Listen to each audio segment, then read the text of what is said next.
Gracia Espinosa, and welcome to a new episode of the Red Couch Podcast Summer Edition. And today we have Hannah Theodore, the editor of the Interrobam. Welcome. Hi. I missed you. I miss you too. I know. It probably doesn't feel this way to them because we're so efficient and smart, and we lined up so many amazing episodes whilst I was away. But we were both away. 3 weeks. 3 weeks. It's been a while since we. Yeah. So you went to Quebec. Yeah. Which we talked about on like the last time we were together. In our podcast. How was it? Did you love it? I love it. I love it. And I use a lot of the tips that you gave me. Yes. I know. And the places. Did you try some food? Yeah. What did you try? Of course, the poutine. Yes. It was like a tartare, but instead salmon, it was a deer. Tartare of deer. Like venison. Yeah. Nice. Yeah. How was it? The flavor the first time, it was so weird for It's me. different. It's But different. my boyfriend told me it was the first time that you taste something and it's something that you have never, tasted in your life or something very different. The flavor is so weird, but after that, when the next time, I know it's going to be, the flavor better. Yeah, you're used to it now. But Yeah. approve it. Good. Love that. And I had a good time in Ireland also. I was out there. I was there for like 10 days. Yeah. It was a lot. I was pretty tired by the end of it, but it was really fun. I don't think I tried anything too crazy. No. Well, I tried, okay, I know I'm going to get like eviscerated for this, but I didn't try Guinness because I knew I wasn't going to like it, right? Like I was like, I'm not going to like it. It's dark beer. It's not for me. But so I didn't know this till I got there. So Guinness is like very much from Dublin. The storehouse is there. It's like a huge tourist attraction. So what we found when we went to other places around Ireland is that there's a lot of sort of dislike for Dublin. Kind of like if you were to talk to people from other parts of Canada and they kind of hate Toronto. Okay. Right? Because it's like a city and they're just not about it. So in other parts of the country, there's a different stout called Murphy's. Oh. And so when we went to County Cork and then also County Clare, instead of finding Guinness, I mean, you could get Guinness most places, but they also had Murphy's. And my friend would order it. I didn't try it, I didn't order it initially. My friend had a Murphy's and she was really enjoying it, but she couldn't finish it. So I was like, I'll do it. And I drank the stout. And honestly, it wasn't that bad. So I didn't try Guinness, but I tried Murphy's. And I guess I do like stout just a little bit. Good for you. Yes, thank you. I'm really proud of myself. Hey, you feel proud of yourself? Look at the segue. And the topic of today, of course, is Pride. Pride Month. I love that we're doing this now. We've had some time to kind of like ease into the month. I love kind of, you were here when I was away when they raised the Pride Progress flag. Absolutely. Now it's available in our YouTube channel. So. Oh, that's right. Yeah, you can watch the video. What was that event like? It was so emotional because the person who did it was the person who did it for the first time here in Fancy College. So it's like now a tradition, and he was very emotional because after 10 years, Fancy College still supports the LGBTQ plus community. So it was so beautiful. I love that. Yeah, it's been pretty like tradition to have the Pride flag raised here, and then for the Pride Progress flag to be raised too, just to show that like, within the community, we're constantly evolving in terms of like ways that we are, people always talk about like the acronym growing, but that's just because we're learning more about different pieces of representation in Canada now, and at the Interrobang as well. We put the Two-Spirit right at the start of our LGBT acronym as well. So it's just cool to see how things are evolving, and then to see the Pride Progress flag be part of that too is pretty cool. I wanted to ask you because the two spirits, I am not so... I don't know. I don't know if you could explain me about the two spirits, Hannah. So I would never claim to be an expert on this. This is an indigenous identity that has actually been very inherent to, like, by my understanding, we've covered it in the past. We do stories about it. We've spoken to members of the Two-Spirit community.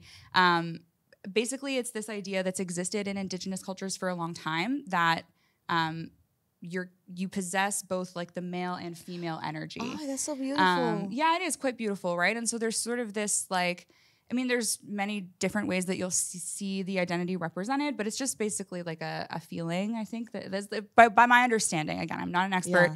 I would encourage you to, like, we have stories on our website for anyone there who's curious about the two-spirit identity. But yeah, it's basically this like idea that you can inhabit both energies. Oh, nice. Yeah, it's really cool.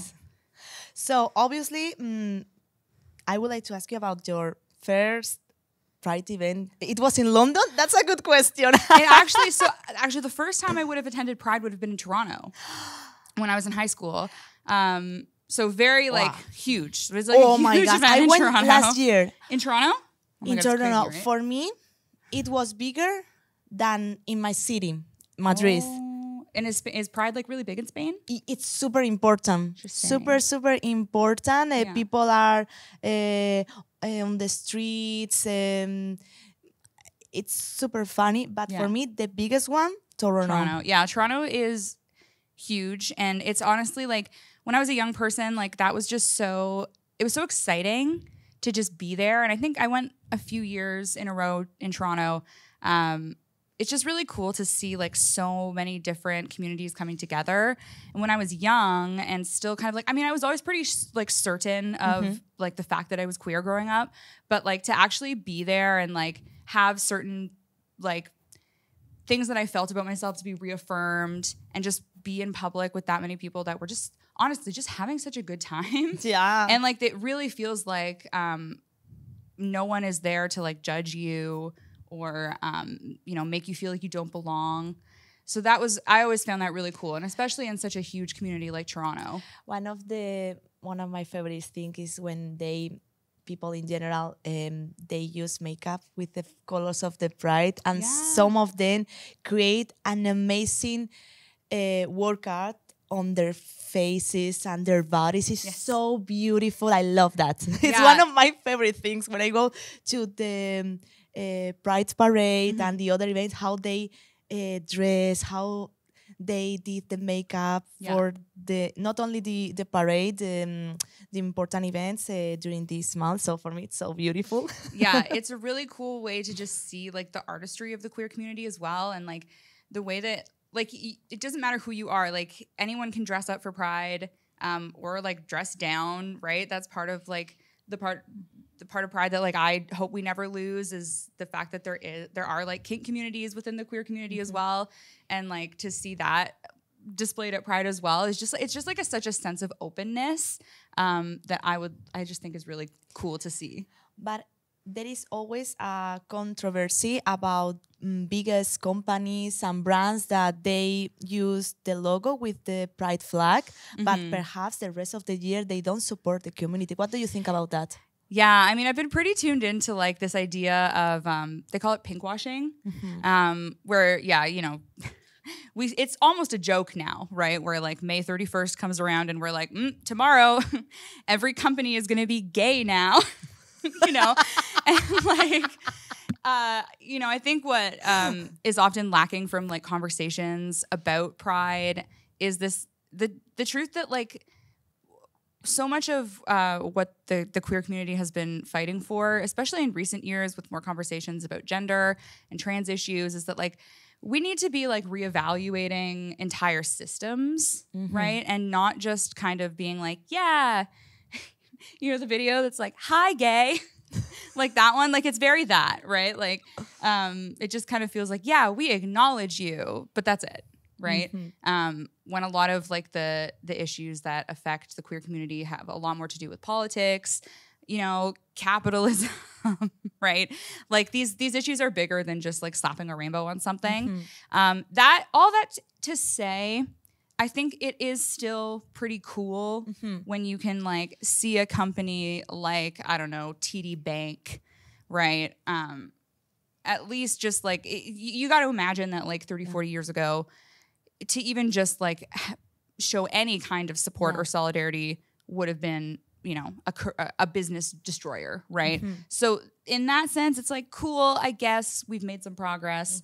But it does tend to kind of just ignore like the bigger issues that are going on. Yeah, because still when when you watch now a series or a movie, and now there are a lot of representations of the LGBTQI plus community and two spirits. I'm going to try not forget it, but still there are people who complain about that. Remember one of the most controversial things, it was the movie of Buzz Lightyear, because one of the characters kissed a woman. So it showed that they were a couple and it was a lesbian couple, and it was very controversial. People are not going to watch any more movies from Disney, you know. That's why I asked you about the flags and logos and everything, companies that perhaps still they don't really support the community. So yeah, and it's funny with like with a company like Disney as well. It's so strange because like in leftist communities, Disney has been coming under fire for years about like their representation of their female characters, right? And like the sort of readings that people were taking of like a lot of the Disney princess movies, right? That like, what message is this sending for young girls? And, you know, it's just also just a major media conglomerate that buys up every IP it can get its hands on, right? Like the issues with Disney go much bigger in leftist circles. And then the minute Disney put like a lesbian couple on screen, now all of a sudden right-wing groups are like, boycott Disney, you know? It's like, guys, like I think overall they're still kind of on your side. But it's like this funny thing now where like Disney, especially politically, is I think constantly trying to appeal to as many people as possible. And sometimes I think that's what certain media organizations are trying to do when they do pride representation or like LGBT representation, is they're just trying to kind of tick a box to say like, here, look, we did it. Meanwhile, they're not really doing anything that would truly upset, right, their right-wing audiences. Other boycott that I saw here in Canada, it's related to the drag queens who want to participate with children to read books and everything. I don't know if you heard about that. Yeah, this is such an ongoing issue, I feel, and it's so like it's just crazy. Like it's really just rebranded the exact same rhetoric that was being levied at it's been levied at queer people for decades, right? This idea that like, oh, if you even suggest to children that you know, gayness is a thing, that will somehow have any kind of impact on whether or not they end up being gay or straight. And it's just simply not true. And so you're just seeing that kind of language repackaged now and hurled at drag queens. And it's just, you know, it's just, they just keep cycling through the exact same arguments. And yeah, started it, I think, in the South and in America, and then it's kind of made its way up here now. So yeah, I don't know. It's just kind of like, it's so exhausting. Yeah. I feel like seeing just like the same conversation happening again and again. Because the idea is really not that like no one is going to turn your kid gay, like, and nobody wants to, right? Like that's not the intention. But if there is one kid out there who is growing up feeling some type of way or questioning their sexuality, which, let's be honest, happens at like 12, 13, 14, like let's not, and you hear stories of a lot of queer folks that say they knew even younger than that, right? So to just tell those kids that like they don't get to see themselves represented or they don't get to feel comfortable just because other people are uncomfortable. Other people, by the way, who don't need to attend drag story time. Nobody is forcing them to, right? That's the reality. That's what's up. If you don't like it, you don't have to go, but you don't get to tell other people what they're allowed to do. So in this point, I would like to ask you, because we always say, oh, there are good, bad representations on popular, you know, popular culture, you know, pop cultures. I would like to know what do you think about that? If you have a favorite movie, book, series in which LGBTQI plus two spirits community are engaged. I mean, are involved. There are it's hard. I feel like I watch a lot of queer content. Obviously, like I've been very loud about like I love The Last of Us. I love The Last of Us, and I love that, like, you know, it feels like at the end of the day, like The Last of Us is like queer content. Like it's queer media, period, right? And I think we're going to see a lot more of that in season 2, which I'm very excited about. But there's a show that Netflix used to air, and I'm so sad they canceled it. It was called Sense8. Oh. And it was written and directed by the Wachowskis, who made The Matrix. They're 2 trans twin sisters who just make some really cool queer media. And the cast of Sense8 was so diverse in terms of like race and sexual orientation and also gender orientation. And I just loved it so much.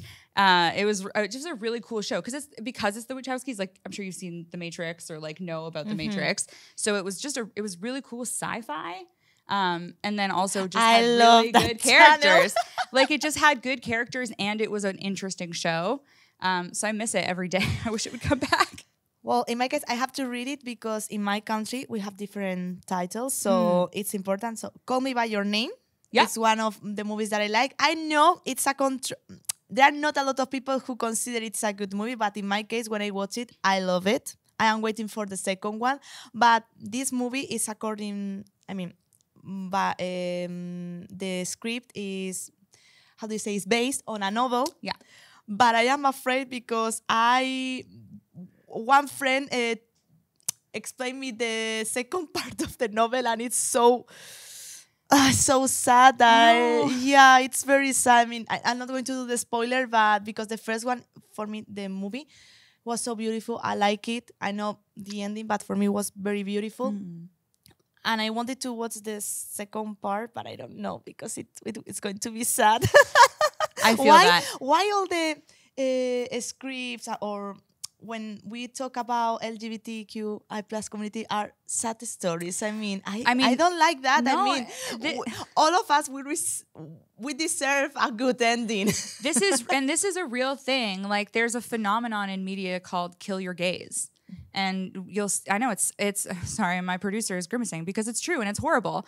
Because what we see a lot of times in media is like, especially if it's being written, and sorry to say this, if it's being written by straight people, right? Or people who don't understand the experience of like queer joy, you end up a lot of times with like queer stories that are tragic, that end in tragedy. The same with Carol. Blue is the warmest color. All of them are related to gay and lesbian couples and tragedies. Yep. You'll see it in television series too, right? Like those are often the characters that, end up dead somehow or killing themselves even because like the only stories they understand about queer people for some reason are ones that end like that. And it's too bad because, realistically there are many happy queer couples that exist in this world that are doing fine. But I have an exception. Yes. It's an old movie because it's from 90s, but when I watch it, I love it. But I Am a Cheerleader. Yes. And RuPaul is in that movie. Oh my gosh. That movie, I love it. Yes. But I'm a Cheerleader and this is the thing. It's a movie made by queer people, right? And that you can have just like a fun movie that still deals with complicated topics, right? She goes to conversion camp. This is basically what's going on, right? But it's funny and presented in a way that feels aware of itself. And in the end, it's not a sad ending, right? So that's kind of, it really depends who's creating. And that's why it's great to see, again, when we talk about systemic changes that need to happen, right? We need to see more queer people in writers' rooms, queer people behind the camera, actual people who are like living these experiences and can like bring them to life in like a positive or a tragic way, right? But let it be their story, right? Yeah. And now we talk about movies, TV shows, but now songs. For me, the song that for me it reminds pride, I'll Survive. For me, that song is an anthem for all the community. I think disco in general is such a you want to know something? So a lot of people in my life, I grew up around a lot of like men who were very much part of the sort of like F disco phenomenon. So I don't know if you like know about this phenomenon from the like 70s where disco was kind of dominating the radio and especially in like the nightclubs and stuff, but primarily also like gay nightclubs, right? Because it's like such joyful, fun, carefree music, right? Versus that's like, why they haven't. I mean, because the coming out of like the 60s, and obviously there was a lot of great rock music that was happening in the 70s, but what you started to see was like men who favored rock music really started to kind of attack the disco scene, and so much so that like there's this really famous like a radio host, I'm gonna forget his name, but honestly, who cares about him? He hosted this event where he told a bunch of people to come to a baseball game and burn disco records. And it was like a huge thing where they were like, screw disco. I'm glad that you don't remember the name of this person. We don't care about him. But like this was the kind of energy. And when you think, and it wasn't until I was watching Drag Race a couple years ago and RuPaul was talking about like the history of disco. And she was saying how like what you were actually looking at was a bunch of like fragile straight men who felt threatened by a type of music that was predominantly enjoyed by the queer community. Wow. Right? And women also, right? So what you're actually dealing with is a gender issue and a homophobia issue, right? And they can sugarcoat it or like hide what their true intention is by being like, yeah, we just hate disco because blah, blah, blah. But it's like, no, like it really kind of feels like you're making a statement about the type of people who enjoy disco. So in context now, it's like, yes, disco is like queer like when you hear I Will Survive, absolutely. Yeah. And another song related to disco style, do you know another one that it reminds you Pride or I mean like Donna Summers. Like, and like there's just so I like a lot of there's a lot of great like queer female music being made right now, whether that's like Renee Rapp, Muna. I love Muna. Everyone's talking about Chappell Roan. You heard any Chappell Roan yet? No. Me neither. I'm working on it. Everyone keeps telling me. I'm the worst. I'm so bad. Like I saw a post the other day that was like, I need new music that I already know. I know. Which is like me. I'm so bad. Like I passed 25 and I was like, I don't want to listen to new music ever. And my problem is, but I know it's good. Is I know some, but from my country, so from Spain. So one of the most famous right now, or I consider it's famous because it appeared on RuPaul's Drag Queen, but Spain edition. Yeah, Spain has Drag Race now. Yeah, one of them is Mocatriz. Okay. Mocatriz, I mean, how I can explain it, because that song appeared on that show, and it's like model, singer, and actress. Oh my God. So they take the first part of each word and they created Mocatriz. Oh my because God. Singer is cantante in Spanish, so Mocatriz. I love that. So the song says like Mocatriz, model, singer, and actress. That is so cute. And it's funny because this song was created by two men from the community. Yeah. And they say, I can't sing, I can't pose, but so random. I love that song, Mocatriz. It's one of my favorite ones. I love that. I love, like, that's the thing that's great, right? Is like, we can just, this is such a space to be like silly, and, you know, RuPaul always talks about like, things just being stupid, right? And like that's the fun of it, right? That like, let's just be stupid and carefree and like not worry so much about trying to, you know, please everyone all the time.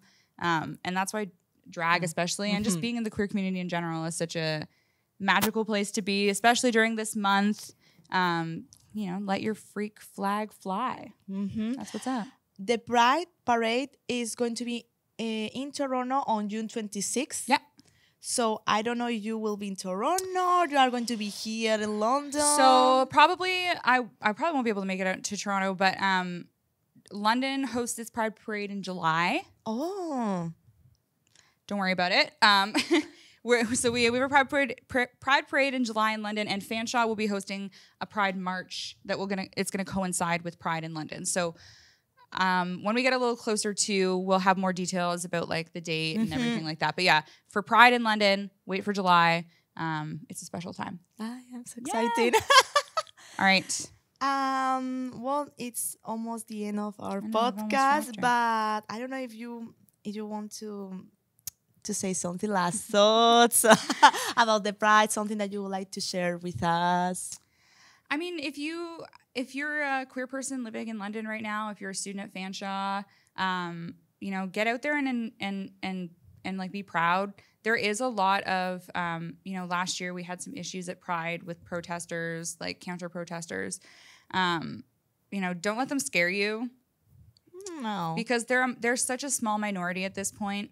And you know, I was saying this yesterday to some folks I met at a conference where I was saying, like, you know, as much as you might face pushback, I think the more you just keep destigmatizing conversations about sexuality and about Pride, you know, the less and less you're going to find people that are going to push back on you, because eventually you just drown out the noise, right? So, you know, don't let their noise stop you, because eventually they're going to lose. They're already in the minority. They're going to stay in the minority. So just, you know, if you see an opportunity to get out there and have fun during Pride Month, freaking go do it. Well, I would like to say that it doesn't matter who you are, because at the end, we are human beings. I mean, for me, it's the most important. It doesn't matter if you are a person with special needs, indigenous, gay, lesbian. It doesn't matter, because we should respect the other person only because it's another human being, is alive. So that's it. That's it. My final thought. I love that. So thank you so much, Hannah Theodore. And thank you so much for listening to another episode of the Red Couch Podcast Summer Edition. You can catch up with every episode on our website or wherever you get your podcast. But if you watch full episodes on our YouTube channel, you can see these beautiful faces. And of course, mandatory now, my editor is here. Subscribe to our newsletter to keep up with Fanshawe. For the Interrobank, I'm Gracia Espinosa. Bye.